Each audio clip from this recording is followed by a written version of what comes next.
قرآن مجید کی جو آیہ کریمہ میں نے تلاوت کی ہے نا، سورہ آل عمران کی آیت نمبر 181 کا ابتدائی حصہ ہے۔ فرمایا لقد سمع اللہ قول الذین قالوا ان اللہ فقیر ونحن اغنیاء۔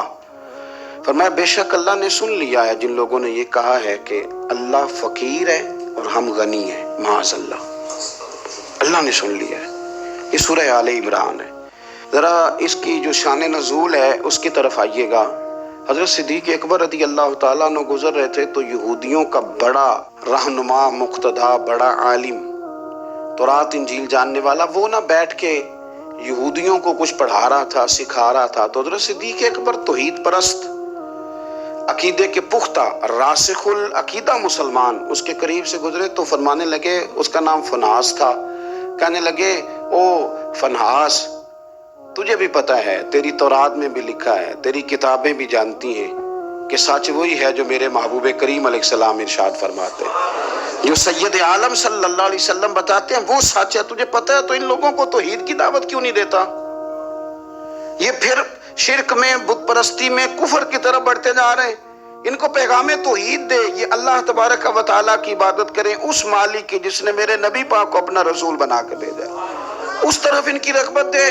تو وہ فنحاس جو تھا اس نے بڑی کفریہ جملے معاذ اللہ بولے۔ وہ کہنے لگا کہ اس رب کی ہم عبادت کریں جو ہمیں کہتا ہے کہ قرض حسنہ دو، اللہ کو قرضہ دو وہ تمہیں ڈبل کر کے واپس کرے گا۔ صدقات اور زکوٰۃ کا معاذ اللہ اس نے مذاق اڑایا، کہنے لگا اللہ ہم سے کہتا ہے میری راہ میں خرچ کرو، معاذ اللہ استغفر اللہ۔ کہنے لگا اس کا معنی تو یہ ہوا نا کہ ہم غنی ہیں اور اللہ فقیر ہے۔ ہر سوال کے جواب میں دلیل نہیں ہوتی، کچھ لوگ جو ہوتے ہیں ان کا علاج کچھ اور بھی ہوتا ہے۔ جب اس نے رب کی شان کے بارے میں یہ بات کی نا تو حضرت صدیق اکبر نے پھر ایک زور کا تماچا اس کے منہ پہ مارا، ایک تھپڑ مارا، اٹ سٹ تے پکڑا کوار گندا لذی اور بھی بوٹیاں جاننے، ایک لگائی زور سے اس کے منہ پہ۔ اور جب وہ دھڑام سے گرا نا، یہ دیکھیں نا تھوڑے دن پہلے یہ ہمارے جنوبی پنجاب میں کیا تماشا لگا ہے، قبر کے گرد لوگ گھوم رہے اور کہہ رہے ہیں لبیک اللہم لبیک۔ کیا ہمیں غصہ نہیں آتا ان چیزوں پہ؟ ہمیں جلال نہیں آتا؟ اس طرح اسلامی شاعر کا مذاق اڑایا جائے گا؟ شرم نہیں آتی ان لوگوں کو؟ عقیدہ توحید کے معاملے میں ہمیں غیرت مند ہونا چاہیے۔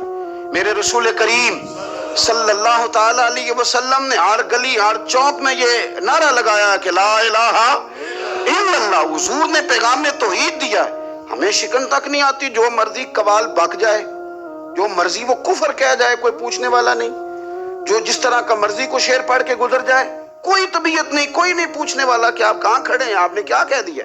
حضرت صدیق اکبر نے تھپڑ مارا۔ اب وہ چونکہ ان کا بڑا مقتدا تھا، پیشوا تھا، وہ حضور سید عالم صلی اللہ علیہ وسلم کی بارگاہ میں آیا اور وہ سارے لوگ آئے، نے آ کے کہا جی ابو بکر نے تھپڑ مارا ہے۔ تو نبی کریم صلی اللہ علیہ وسلم نے فرمایا بلائیے ابو بکر صدیق کو۔ حاضر بارگاہ ہوئے، آپ نے تھپڑ مارا ہے؟ کہا حضور مارا ہے، بالکل مارا ہے۔ کیوں مارا ہے؟ یا رسول اللہ صلی اللہ علیہ وسلم اس نے یہ کہا تھا معاذ اللہ کہ اللہ فقیر ہے ہم غنی ہیں، میرے رب کریم کی شان کے بارے میں یہ اس نے جملے بولے تو میں نے مارا تھپڑ۔ حضور نے فرمایا تو نے کہا ہے؟ کہنے لگا جی نہیں میں نے تو کہا ہی نہیں، میں نے تو نہیں کہا۔ اس کے جتنے لوگ تھے ان سے کہا بھی تم موجود تھے، اس نے کہا ہے؟ وہ کہنے لگے جی نہیں نہیں اس نے تو کہا ہی نہیں۔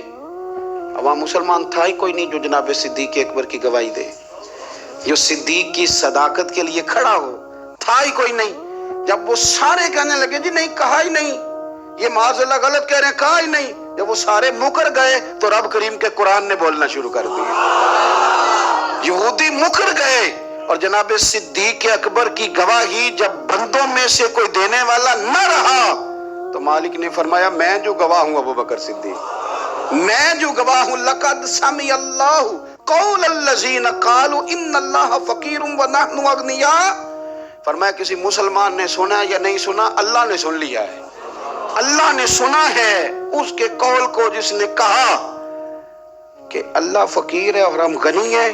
قربان جائیں اس شخص کی عظمت کا کیا کہنا جس کی گواہیاں میرا رب کریم عطا فرمائے۔ وہ اتنے بڑے آدمی بیاں ہو کس زبان سے مرتبہ صدیق اکبر کا کہ محبوب خدا محبوب ہے صدیق اکبر۔ اتنی بڑی شخصیت، رب نے فرمایا کہ کسی مومن نے سنا نہیں سنا، اللہ نے تو سنا ہے نا، اللہ نے سن لیا، انہوں نے کہا ہے۔ گویا مالک نے فرمایا یہ سارے جھوٹے ہیں، میرے محبوب کا صدیق سچا ہے، یہ سچے ہیں جناب صدیق اکبر۔ اور پھر یہ آیت ہمیں لے گئی پھر وہ غار ثور میں، وہ غار ثور میں جہاں کافر آ گئے تھے نا بالکل غار کے دروازے پہ، اور درمیان میں دیوار کون سی تھی؟ مکڑی کا جالا، کبوتری کے انڈے۔ جناب صدیق اکبر گھبرائے، اپنے لیے نہیں، مدینے والے محبوب کے لیے۔ یا رسول اللہ یہ تو آ گئے ہیں، اگر انہوں نے جھک کے پیروں کی جانب سے دیکھا تو تکلیف پہنچائیں گے۔ حضور نے فرمایا لا تحزن، پڑھیے نا سورہ توبہ، لا تحزن، تو غم نہ کر۔ حضور نہ غم کروں، فرمایا نہ کر، کوئی فوج نہیں، کوئی اندر اسلحہ نہیں، کوئی بارود نہیں، لیکن تو غم نہ کر، اس لیے نہ کر کہ ان اللہ معنا، اللہ ہمارے ساتھ ہے۔ جن کے ساتھ اللہ ہو انہیں غم نہیں ہوتا۔ مجھے کسی شخص نے کہا کہ کسی کو ولی دیکھنا ہو تو علامت کیا ہے؟ میں نے کہا ولی کو غم ہوتا ہے پر اللہ رسول کا، اپنی آخرت کا۔ لیکن اگر تم کبھی دیکھو نا کہ دنیا داروں سے تھوڑا غمگین ہو رہا ہے تو ولی ہے ہی نہیں۔ اگر وہ یہ دیکھ رہے ہیں نا بندے نہ ادھر ادھر ہو جائیں، تو ولی کی تو علامت یہ ہے کہ الا ان اولیاء اللہ لا خوف علیہم ولا هم یحزنون، انہیں کوئی غم اور خوف، تو یہ تو قرآن نے بیان کیا ہے کہ وہ خوف زدہ کرے جس نے جو کرنا ہے، وہ خوف زدہ کیوں؟ کہ اولیاء اللہ، وہ اللہ کے دوست ہیں، اللہ کا دوست بندوں کا غم رکھتا نہیں۔ حضرت صدیق اکبر رضی اللہ تعالیٰ عنہ وہ ہستی ہیں کہ جن کی گواہیاں میرا رب کریم ارشاد فرماتا ہے۔ پھر آپ غور کریں اس بات پر، یہاں سے جو بات ثابت ہوتی ہے وہ یہ ہے کہ سچ بول دیں، سچے بن جائیں، سچ کے لیے کھڑے ہو جائیں۔ بندہ کوئی مدد کے لیے آئے نہ آئے، رب ضرور مدد فرمائے گا، وہ اپنے کرم سے مددگار بنے گا۔ سچ کے لیے کھڑے ہوں۔ آپ نے زندگی میں یہ نہیں دیکھنا کہ آپ کے پیچھے لوگ کتنے چل رہے ہیں، دیکھنا یہ ہے کہ ہم جس رستے پہ ہیں وہ رستہ سچے لوگوں کا ہے، وہ انداز ٹھیک ہے، ہماری سوچوں نے جو زاویہ بنایا وہ سچ والا ہے، وہ اخلاص والا ہے۔